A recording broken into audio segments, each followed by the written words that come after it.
Tapi ini ada catatan yang perlu diperhatikan. Iya. Artinya hukum yang wajib segera diqadha itu tidak secara menyeluruh. Apakah setiap qadha itu nanti akan berdampak seperti itu? Oh tidak seperti itu. Hukum sholat qadha yang harus disegerakan untuk dilaksanakan, harus segera dilaksanakan itu ketika memang dia meninggalkan sholat dengan kecerobohan.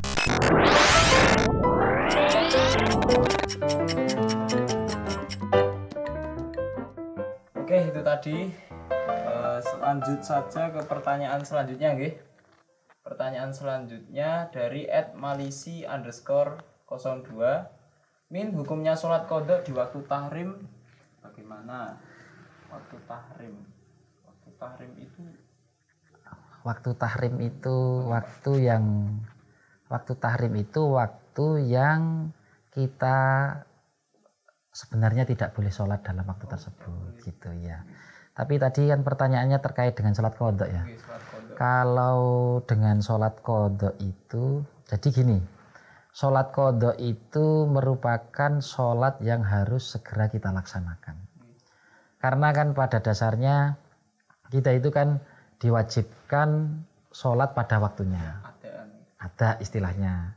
Kalau sampai kita itu sholat bukan pada waktunya, ya kita harus segera mungkin untuk melaksanakan sholat tersebut dengan cara qadha. Bahkan sholat qadha itu banyak ulama yang memberi keputusan barang siapa yang meninggalkan sholat pada waktunya ada ya berarti.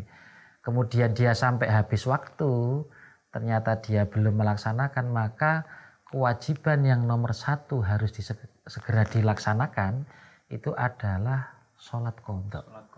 Bahkan ada ulama itu yang sampai mengatakan makan hukumnya haram, kemudian sholat sunnah hukumnya haram. Perbuatan-perbuatan yang harusnya masalah, iya akan menjadi bermasalah. Iya berdosa semua. Meninggalkan sholat. Gara-gara meninggalkan sholat, benar.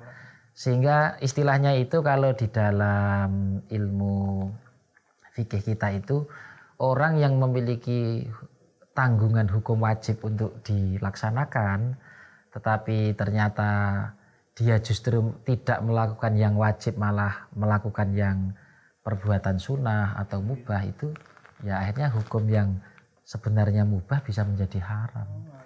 Seperti halnya makanya urusan kayak dia memiliki tanggungan sholat. Karena sholat qadha itu merupakan sholat yang hukumnya wajib untuk segera dilakukan. Bukan hanya sekedar wajib saja, tapi wajib yang harus segera dilakukan. Karena ini memiliki hukum yang wajib dan segera dilakukan, sehingga kalau dia melakukan hukum perbuatan-perbuatan lain atau aktivitas lain yang hukumnya itu mubah, ini bisa menjadi haram karena kewajiban yang harus dia lakukan itu adalah menyelesaikan dari sholat qadha-nya terlebih dahulu. Dari hal yang seperti ini, maka terkait dengan waktu tahrim tadi, waktu tahrim itu kan terjadi setelah asar bagi orang yang sudah melaksanakan sholat asar. Kemudian setelah itu sampai datang waktu maghrib itu kan statusnya adalah waktu tahrim. Artinya dia itu tidak boleh melakukan sholat sunnah di dalam waktu tersebut. Makanya kita itu tidak ada istilah sholat ba'diyah asar, itu kan tidak ada. Waktu tahrim itu ada setelah asar, sholat asar. Kemudian ada juga setelah subuh. Makanya kan tidak ada istilah ba'diyah subuh itu enggak ada. Karena itu memang menjadi waktu tahrim. Tapi kalau ini sudah berkaitan dengan qadha, ini enggak mengenal hukum haram waktu yang dilakukan itu enggak. Jadi qadha waktu tahrim enggak apa-apa gitu. Enggak apa-apa. Bahkan ya memang harus, itu menjadi sebuah wajib untuk segera kita lakukan. Bahkan di waktu tahrim juga harus kita lakukan, tidak apa-apa. Sehingga tidak masalah ini kita menjalankan sholat qadha di waktu tahrim, tidak apa-apa. Dari follower ada yang belum tahu mungkin waktu tahrim itu kapan saja Pak? Waktu tahrim itu ya setelah asar bagi orang yang sudah menjalankan sholat asar. Setelah itu tidak ada, dan subuh juga ada lagi satu waktu yang di situ tidak menjalankan, tidak sunnah, tidak boleh menjalankan sunnah itu ketika matahari tepat di atas kepala itu, maka itu ya ketika istilahnya waktu istiwa itu juga termasuk yang tidak boleh. Terus kemudian terkait dengan istilah tahrim ya, hukumnya ini kan terkait waktu itu kan waktu tahrim, artinya ini menjadi waktu yang haram gitu ya, waktu yang menjadi waktu haram untuk kita lakukan seperti itu.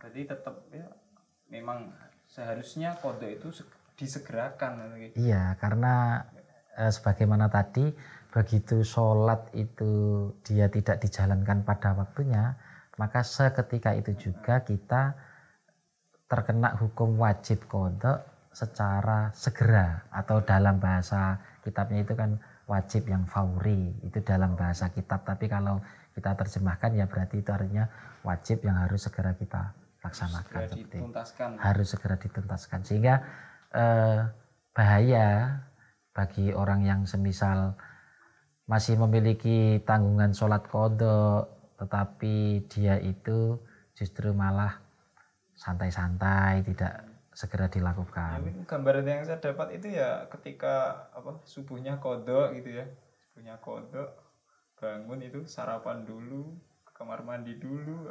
Tapi ini ada catatan yang perlu diperhatikan, iya.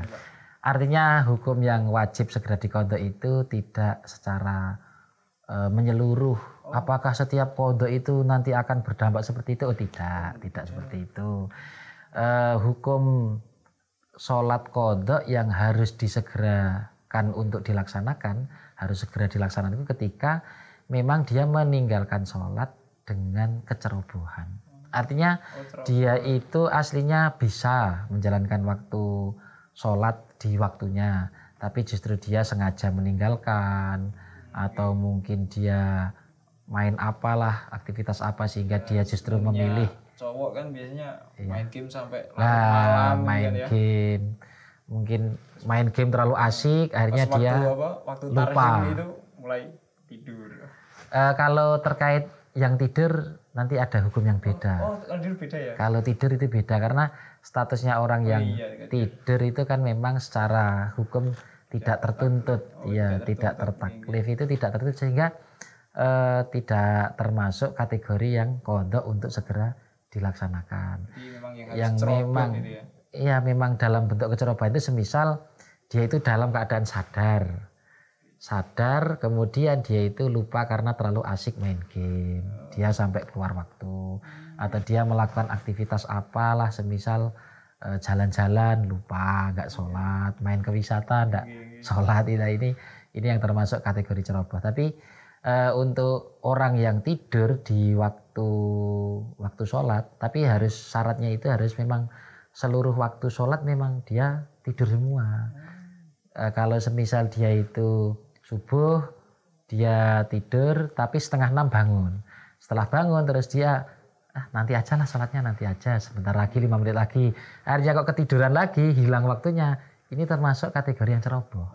Ini termasuk yang ceroboh karena dia kan sempat mengalami waktu sadar, sempat mengalami waktu yang memungkinkan untuk sholat, tetapi malah dia memilih untuk tidur lagi gitu. Ini sehingga termasuk yang ceroboh gitu.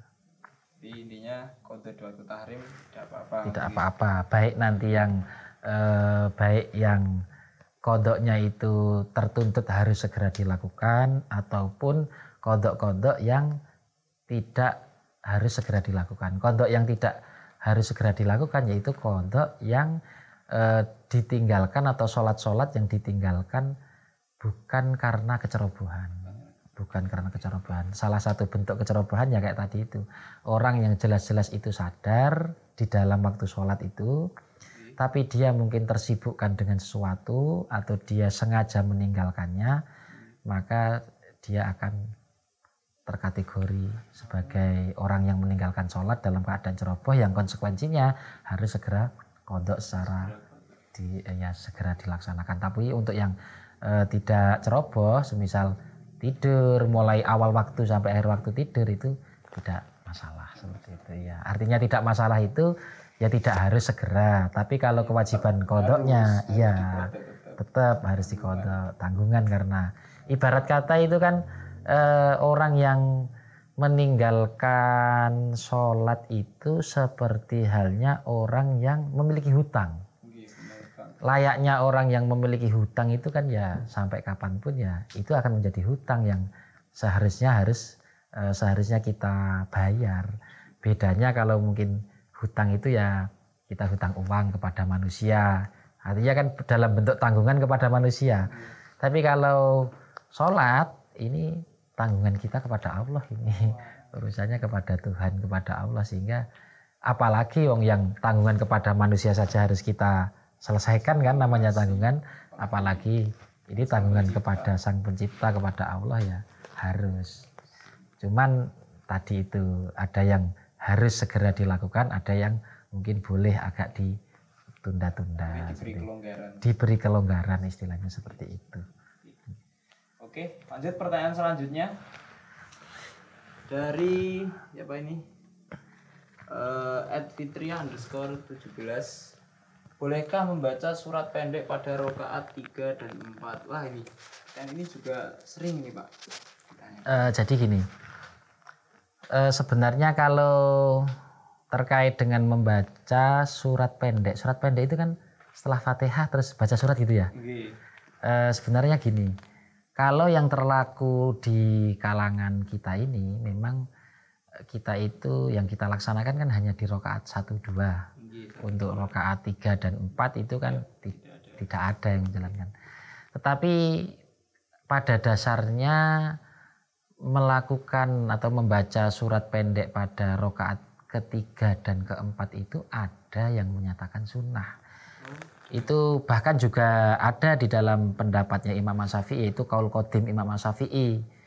Qaul qadim Imam Asy-Syafi'i itu menyatakan bahwa membaca surat pendek pada rakaat kedua dan ketiga ya, ketiga dan 4 itu hukumnya sunnah, memang hukumnya sunnah. Tapi untuk yang masyhur di kalangan kita atau mungkin yang kita laksanakan itu memang tidak, karena ada pendapat lain itu loh. Memang ada pendapat lain itu kan tadi yang qaul qadim. Tapi untuk qaul jadidnya Imam Asy-Syafi'i, istilahnya itu qaul jadid. Qaul jadid itu adalah qaul yang terbaru. Qaul yang terbaru dari Imam Asy-Syafi'i. Nah itu menyatakan tidak sunnah itu loh. Sehingga ya apa yang terlaku di masyarakat, apa yang kita lakukan mungkin juga itu salah satu bentuk ajaran dari Wali Songo, mungkin yang diajarkan, yang disampaikan itu memang sesuai dengan pendapatnya Imam Asy-Syafi'i yang yang terbaru istilahnya itu, sehingga yang dipakai yang terbaru itu.